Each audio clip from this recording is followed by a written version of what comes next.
What if every contradiction you've ever faced, love versus hate, chaos versus order, was never real at all? It sounds impossible, right? We've been taught to believe the world is made up of opposites, constantly battling for dominance, good and evil, light and dark, life and death. But what if these so-called opposites are not enemies, but two sides of the same coin, and the coin itself is something entirely different? Both science and spirituality whisper this same secret. In quantum physics, there's the strange world of superposition, where particles can exist in multiple states at the same time until they're observed. And in ancient non-dual teachings like Taoism and Advaita, there's the idea that all apparent divisions are illusions, ripples on the surface of a much deeper unity.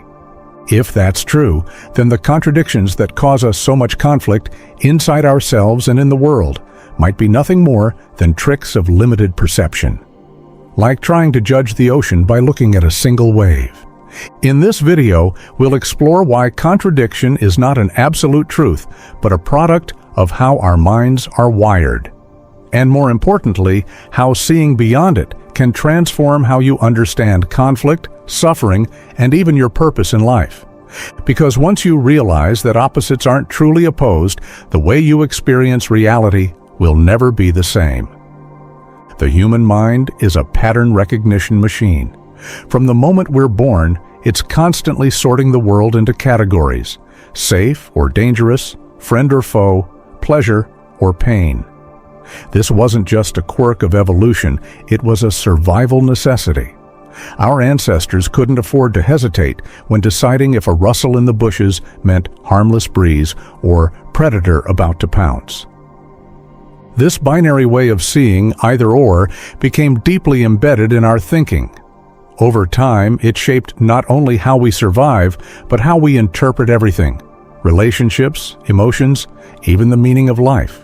That's why we so often experience reality as a tug-of-war between opposites.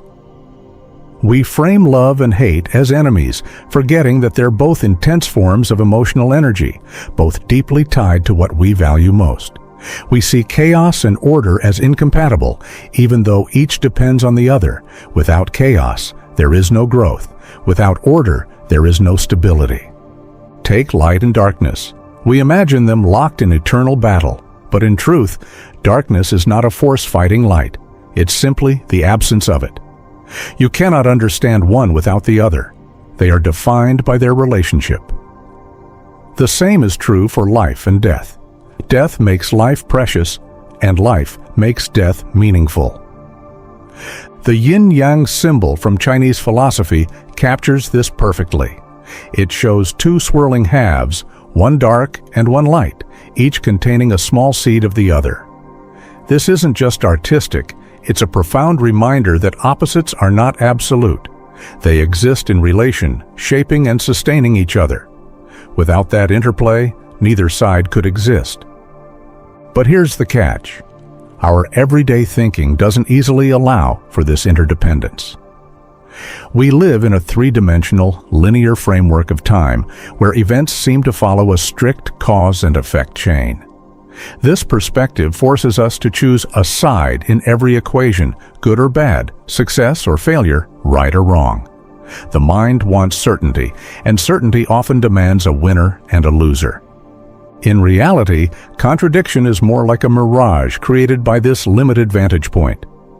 Imagine standing at the base of a mountain, looking at two paths that seem to lead in opposite directions. From where you are, they appear entirely separate, but if you could rise above, say in a helicopter, you'd see they both wind their way to the same peak. This is what makes contradiction so convincing. It's not that the experience is fake, but that we're not seeing the whole picture. Our perception is partial, filtered through the brain's survival wiring.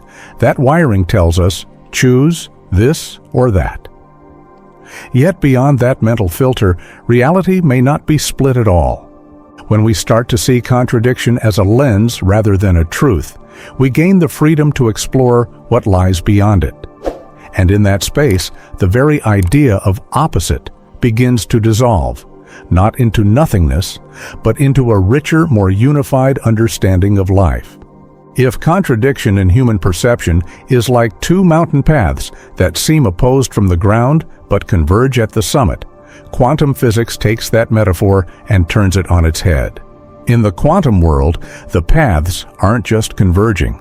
They can exist in multiple states at the same time. This is the strange principle of superposition. At the smallest scales of reality, particles don't choose between this or that. They exist as a blend of all possibilities until an observation forces them into one outcome. It's not that they switch rapidly between states. It's that they genuinely exist in a state beyond our normal categories of either-or. The famous thought experiment of Schrödinger's cat was designed to make this bizarre truth easier to imagine. A cat inside a box that is both alive and dead until you open the box. From our everyday point of view, alive and dead can't coexist. But in the quantum realm, opposites are not mutually exclusive. They can overlap, dance together, and only become one or the other when we look. Physicist David Bohm's concept of the implicate order expands this even further. He proposed that the universe is not made of separate, isolated events, but is an undivided whole where everything is enfolded into everything else. What we experience as separate or opposed is really just the unfolded version, a limited surface view of a much deeper unity. This perspective suggests that what we call contradictions might simply be different expressions of the same underlying reality, filtered through our human lens of time and space. In this deeper order, love and hate, creation and destruction, even life and death, may not be opposites at all. They could be simultaneous aspects of a single, interconnected process. Consider the wave-particle duality in physics. Light can behave like a particle and a wave depending on how we measure it. To the human mind, these two behaviors seem contradictory. But to nature, they are not two competing truths. They are one phenomenon viewed from different angles. This challenges the way we normally think about conflict and opposition. If reality at its most fundamental level doesn't operate in binaries, then perhaps our attachment to contradiction is just a mental habit, not a reflection of how the universe actually works. Quantum theory doesn't just bend our rules, it dissolves them. It hints at a realm where our definitions of this or that lose their meaning, and where multiple truths can exist together without canceling each other out. This isn't abstract philosophy, it's the fabric of reality, quietly revealing that the universe itself may never have agreed to the rules of duality we take for granted. And if the smallest building blocks of existence don't play by those rules, what does that say about the contradictions we experience in our lives? The answer, according to both modern consciousness research and ancient wisdom, is that the very idea of contradiction begins to dissolve. In our everyday three-dimensional perspective, we live in a reality where space, time, and cause and effect appear fixed. This is the realm where the mind sorts everything into categories, where up cannot be down, and beginnings must be separate from endings. But in a multidimensional framework, the rules loosen. Imagine flipping through the pages of a book. In 3D life, we can only read one page at a time, believing page 10 is separate from page 30. In higher dimensions, the entire book exists all at once. You can see how every chapter connects, how plot twists that seemed contradictory are part of the same story. Many spiritual traditions have hinted at this view. Taoism tells us the Tao that can be named is not the eternal Tao, suggesting that ultimate reality cannot be contained within the labels of this or that. Advaita Vedanta speaks of non-duality, where the self and the universe are not two entities, but one seamless whole. In these states of perception, opposites are not reconciled. They are revealed as never having been separate in the first place. Contemporary consciousness research also points in this direction. Psychologist Jacobo Grinberg's lattice theory proposes that reality is a single field of information, a vast interconnected web where every point contains the whole. What we perceive as distinct or even opposing forces are simply variations of the same underlying structure. In such a model, love and hate might be understood as different vibrations of the same emotional energy, just as red and blue are different wavelengths of the same light. Chaos and order could be different expressions of a single dynamic process, the creative unfolding of the cosmos. When awareness expands into these higher frameworks, whether through deep meditation, mystical experience, or even certain altered states, the rigidity of contradiction melts. The mind stops insisting that one side must be true and the other false. Instead, both are seen as partial expressions of a greater integrated reality. This doesn't mean that pain disappears or challenges vanish. Rather, the context shifts. Conflict no longer feels like a battle to be won, but an interplay to be understood.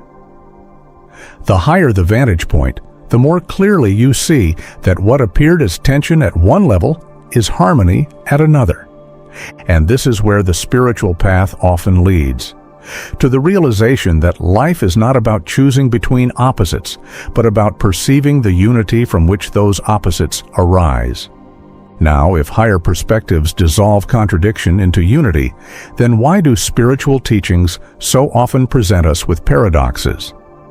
At first glance, paradox looks a lot like contradiction. It's two statements or truths that seem to oppose each other. But in the realm of spiritual growth, paradox isn't a trap. It's a doorway. Many mystical traditions use paradox as a way to break the mind free from its habitual patterns of binary thinking. Zen Buddhism, for example, offers koans, puzzling questions like, what is the sound of one hand clapping? The point isn't to answer logically, it's to push the mind to a place where the normal either-or framework collapses and a deeper form of knowing beyond reasoning emerges. This same principle shows up in other spiritual wisdom. You must die to truly live is a paradox found in Christianity, Sufism, and even modern psychology. On the surface, it makes no sense. How can death bring life? But on the inner level, it points to the ego's surrender, the release of false identity, which opens the door to a more authentic and expansive experience of being. Paradox is not there to confuse us, it's there to stretch us. When we sit with it, without rushing to resolve it, something shifts. We begin to see that life is rarely as neat as our mental categories suggest. Growth often requires us to hold two seemingly opposing truths at once: strength and vulnerability, discipline and surrender, action and stillness. In these moments, the illusion of contradiction starts to weaken. We realize that what we thought were opposites can actually coexist, not in conflict, but in complement. It's like learning that inhale and exhale are not rivals, they are part of the same breath. Paradox also teaches humility. It reminds us that our current perspective is not the whole story. Just as a map is not the territory, our thoughts about reality are not reality itself. Spiritual growth often means loosening our grip on absolute certainty and allowing space for mystery. The more comfortable we become with paradox, the more fluid our consciousness becomes. We stop needing every question to have a clear answer, every challenge to have a winner and loser. Instead, we find peace in the dance between the two poles, knowing they're part of the same whole. And here's the deeper gift. Embracing paradox expands our awareness. It invites us into a state where love can include grief, where endings can contain beginnings, and where our journey is not about eliminating tension, but learning to rest inside it. In this way, paradox is not the enemy of truth. It's the bridge to a truth that is too big to fit into one side of the story.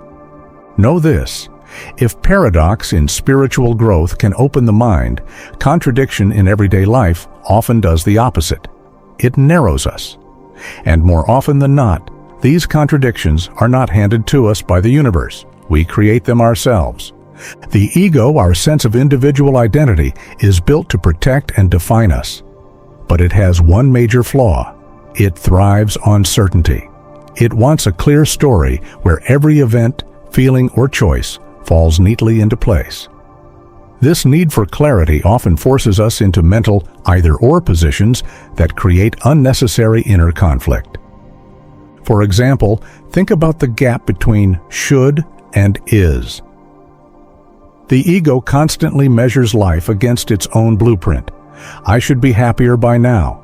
I should have more money. This relationship should look different. Every time we insist on a should that clashes with reality as it is, we create the illusion of contradiction. The result? Stress, frustration, and a sense of being torn between two incompatible truths. The same happens with emotions. We might feel love and anger toward the same person, but the mind resists holding both at once. Instead, it pushes us to pick a side, either deny the anger to preserve the love, or deny the love to justify the anger. Yet in reality, both feelings are true, and both point towards something important in our relationship. This splitting also shows up in our ambitions. Part of us craves security, another part craves freedom. The ego frames them as mutually exclusive. If I choose stability, I lose my freedom. If I choose freedom, I lose stability. But life often offers more creative ways forward if we can see beyond the mental split. A simple metaphor for this is the seed and the soil. For the seed to grow, the soil must first embrace its decay. What looks like destruction, the seed breaking apart, is actually the beginning of creation. Both processes happen simultaneously. But if we isolate them in thought, growth here, destruction there, they seem like opposites fighting for dominance. When we manufacture contradictions in this way, we trap ourselves in a loop. The more we demand certainty, the more polarized our thinking becomes. And the more polarized our thinking, the harder it is to see the hidden harmony beneath the surface. The truth is, life rarely asks us to choose between absolute opposites. More often, it invites us to expand enough to hold them together, to let them inform and balance each other. This is not a compromise, it's an integration. And integration is where real freedom begins. When we learn to spot these self-made contradictions, we can stop reacting to them as battles to be won and start seeing them as signals pointing us toward wholeness. Now, if most contradictions are illusions created by perception, the real question becomes, how do we live beyond them? How do we train the mind to see what's underneath the split, rather than getting caught in it? The first step is learning to hold two truths at once, without rushing to decide which is right. This is not indecision, it's maturity. It's the ability to recognize that both sides of an experience can contain wisdom. For instance, you can feel gratitude for your life and desire for more growth. You can acknowledge your fear and move forward anyway. These are not betrayals of each other. They are the full picture. Meditation is one of the most direct ways to practice this. When you sit quietly and watch your thoughts without judgment, you begin to notice how quickly the mind wants to label good, bad, success, failure. Over time, you can start to witness those labels as passing events rather than absolute truths. The more you watch, the less power they have to trap you in either-or thinking. Journaling or contemplative inquiry is another powerful tool. When you feel stuck in a contradiction, write down both sides as honestly as possible. Then, instead of asking, which one is right? Ask, what's the common ground here? What's the larger truth that contains both? Often, you'll discover that the supposed opposites are actually working together to point you in a direction you hadn't seen before. It also helps to practice reframing your language.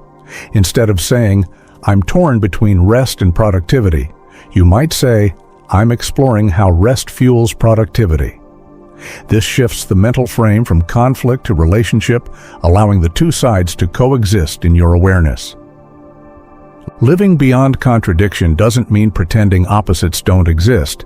It means refusing to let them pull you into a false battle. You begin to see that life is more like music than math. In music, harmony isn't achieved by erasing differences between notes. It's created by allowing them to coexist in a way that serves the whole. As this perspective deepens, your relationship with uncertainty changes. You no longer feel pressured to solve every tension. You can let it breathe. You stop chasing perfect clarity and start trusting the unfolding process. And in that trust, there's a surprising freedom. Because the truth is, the most meaningful parts of life, love, purpose, growth are rarely found in the extremes. They live in the space between, where apparent opposites blend into something larger than either one could be alone. When you learn to see from that place, contradiction loses its grip.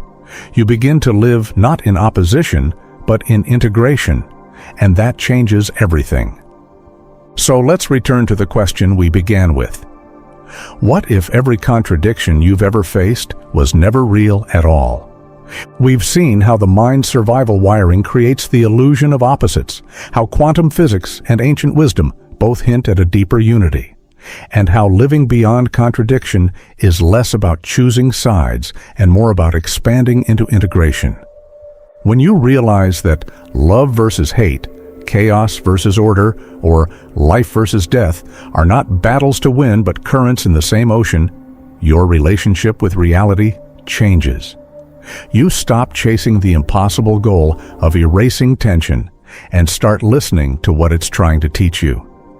True freedom isn't found in defeating one side of a contradiction, it's found in seeing that both belong. The universe isn't built on opposition, it's woven from balance, interplay, and connection. So the next time you feel caught between two truths, pause, breathe. Ask yourself, what larger whole are these both a part of? That question alone can dissolve the walls the mind has built. Because beyond the illusion of contradiction lies a reality where nothing is truly opposed, only different expressions of the same infinite field. And that is where life becomes whole again.